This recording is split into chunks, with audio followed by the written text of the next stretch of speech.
मामा का फ़ोन आया, बोली बेटा नगमा की तबीयत ख़राब है, उसे अस्पताल लेके जा रही हूँ, फ़िक्र करने की ज़रूरत नहीं।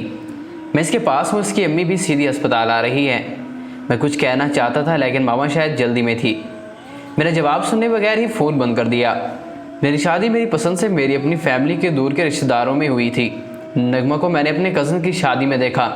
इन दिनों मैं अपनी तालीम ख़त्म करके जॉब की तलाश में था और मामा मेरे लिए लड़की ढूंढ रही थी। मैं अपनी मामा बाबा का इकलौता बेटा था।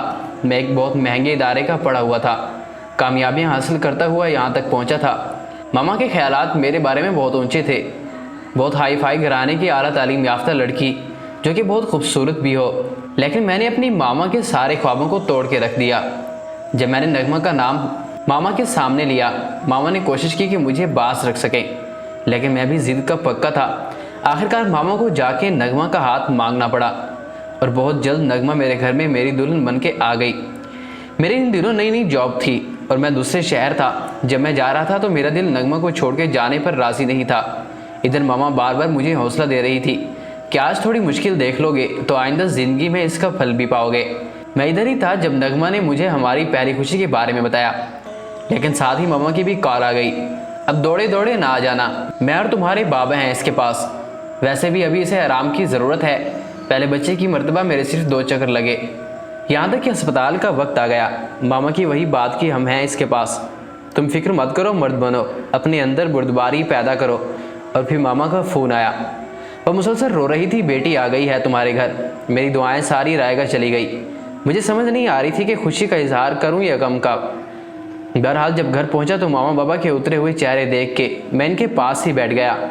मामा की बातों का लबलबाब ये था कि इस लड़की ने बेटियां ही पैदा करनी है, ये अपनी माँ पे गई है। नगमा खुद भी 4 बहनों में से तीसरे नंबर पर थी।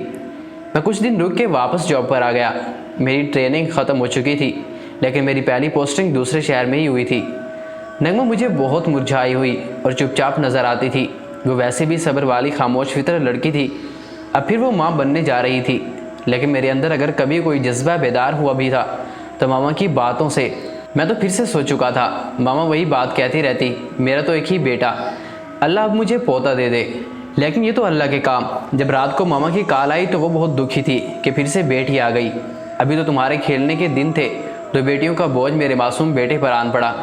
अब मैं क्या कहता, खामोशी से सुनता रहा। मामा कह रही थी अभी आने की ज़रूरत नहीं, किसी प्रोग्राम के साथ आना, अगले हफ्ते बच्ची के बाल कटवाने हैं, इस वक्त ही आना ताकि बार बार ना आना पड़े।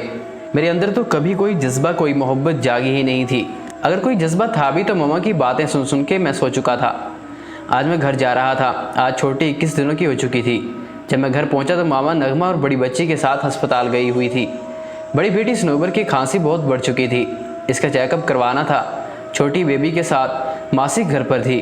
मासी ने मुझे छोटी बच्ची के पास बैठने का कहा और ख़ुद मेरे लिए खाने का इंतज़ाम करने चली गई।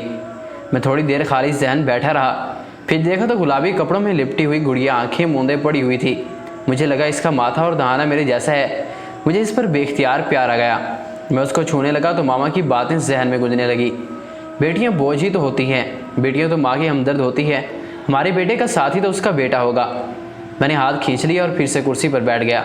थोड़ी देर गुजरी थी कि गुलाबी झूले में हरकत हुई। इस पर झुका।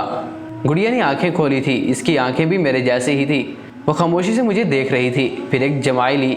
वो कुछ बेचैन हुई और फिर नीचे वाला होंठ बाहर निकाल के रोने की तैयारी करने लगी। बेख्तियार मैंने अपनी उंगली इसके हाथ में पकड़ाई।